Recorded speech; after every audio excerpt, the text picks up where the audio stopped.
I've got the flipped axle mocked up. It is the rear. You can see the bow is still in the middle, going up as it should be, because I labeled the right and the left, of course.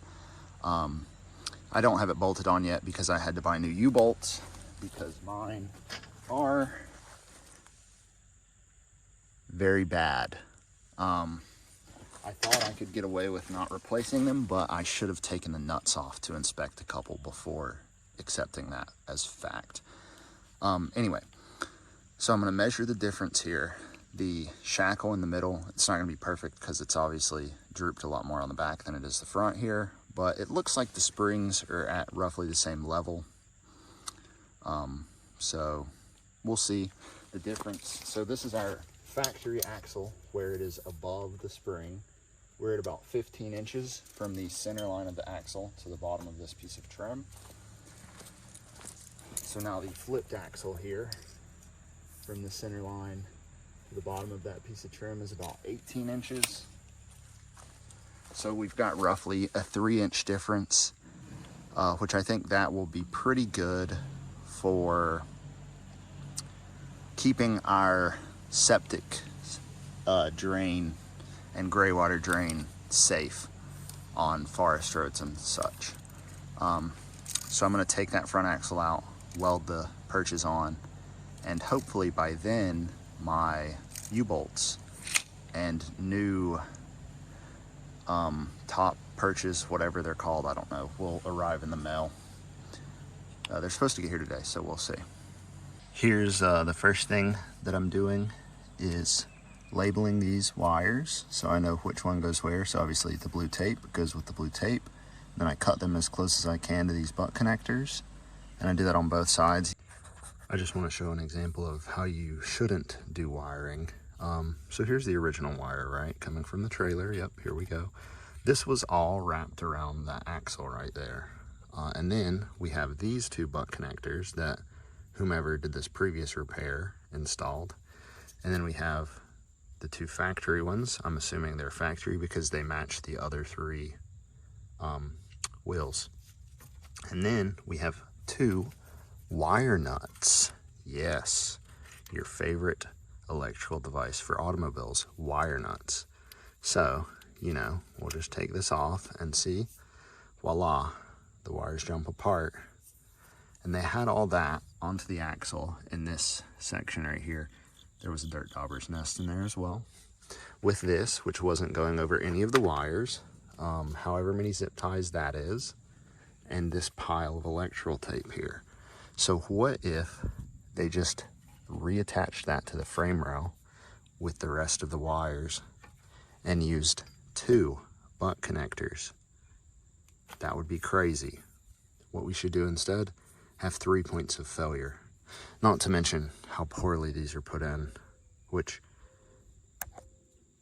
they used crimpers for non-insulated butt connectors. Smashed it right there. You can see it's, I don't know if they like didn't strip the wire or what, but yeah, an example of how you should not do wiring. So I'll come down here and I'll take off these 4 nuts on both sides, knock the U-bolts out, take the little plate off that you see over there, and then I'll just lift up this side, put it on the ground, and then pull it that way, which I'll probably put the jack under it to carry it, you know, out the other side. That way I'm not dragging it through the dirt and filling up the drum with mud.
Now I'm checking these. This one looks like it wasn't bent exactly straight, but we got 2.5.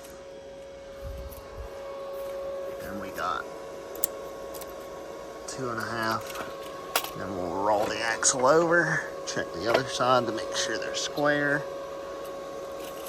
This side, 2.5.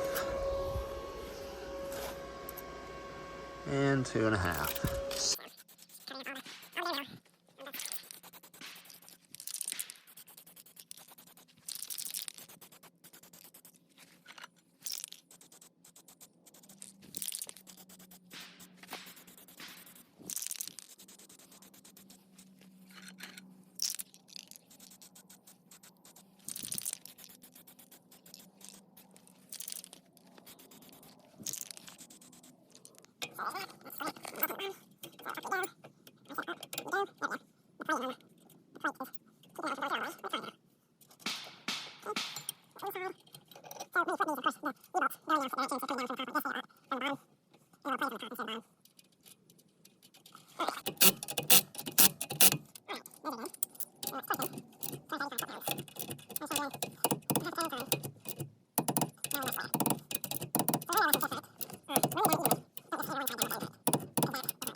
Now I'm going to try and jack up the axle only to put the wheel on, because as you can see, the wheel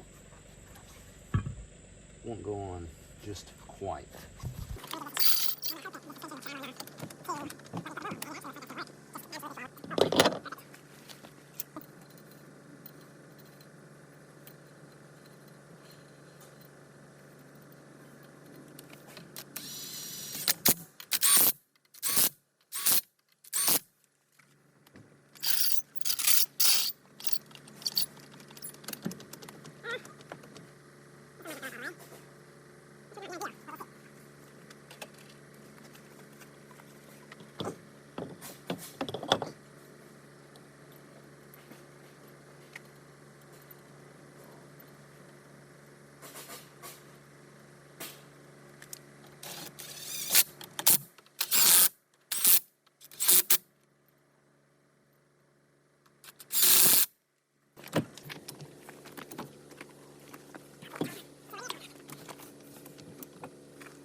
Well, it's off all the jack stands. It's significantly taller, which is just delightful. I've got the final step done, hooking up the brakes, so I had to extend the 2 wires coming off the hub. I soldered and heat shrinked them here, and then I crimped them onto here. One of these wires goes to the next wheel, the other goes to the previous wheel, which goes up to the front of the trailer. I came back after my test drive, and I decided I wasn't happy that I didn't put this wire loom back on. So I put that back on. It's over there too, but you can't see it. So that's the real final step. I just put that on there because I wanted it to be protected in case it would like hit against the spring, you know, so it didn't damage the wire or anything.